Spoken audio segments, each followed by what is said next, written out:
పెండింగులో ఉన్న పాత బిల్లులను వెంటనే చెల్లించాలని యాదాద్రి భువనగిరి జిల్లా ఆలేరు పాల శీతలీకరణ కేంద్రం పాల వ్యాన్ ముందు పలు గ్రామాల పాల సంఘం చైర్మన్లు నేడు ధర్నాని నిర్వహించారు. సోమవారం వరకు పాల బిల్లులు చెల్లిస్తామని మదర్ డైరీ ఎండీ హామీ ఇవ్వడంతో ధర్నా విరమించారు. ఈ కార్యక్రమంలో పాల సంఘం చైర్మన్లు భాస్కర్ రెడ్డి, సతీష్ రెడ్డి, మైదం రంగయ్య, ఊదరి రాములు, కృష్ణ, శ్రీశైలం తదితరులు పాల్గొన్నారు.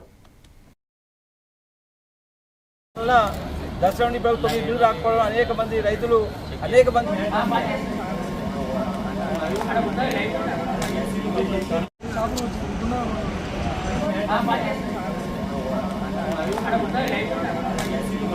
నల్గొండ రంగారెడ్డి జిల్లా పాడి రైతుల అందరికీ నమస్కారం. ఎందుకంటే మాకు 9 బిల్లులు అంటే 4 నెలల బిల్లులు పెండింగ్ ఉన్నాయి. కావున పెండింగ్ బిల్లుల గురించి ఈ రోజు మేము ధర్నా చేయవలసి వచ్చింది.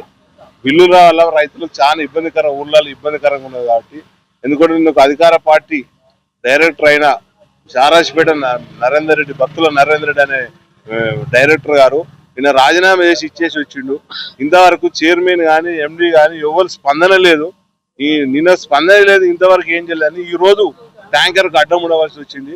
ఈ యొక్క పెండింగ్ బిల్లులు ఇవ్వకపోతే ఇంకా ఉధృతం చేస్తాం. ఎందుకంటే ఇప్పుడు ఎండీ గారు ఫోన్ చేసి మాకు మండే రోజు బోర్డు మీటింగ్ పెట్టి మాట్లాడినాక ఫస్ట్ లోపు చేస్తాడు. ఒకవేళ ఫస్ట్ లోపు చేయకపోతే ఇంకా తీవ్రంగా ఉంటుంది, ఉద్యమం చేయవలసి వస్తుందని చెప్తాను.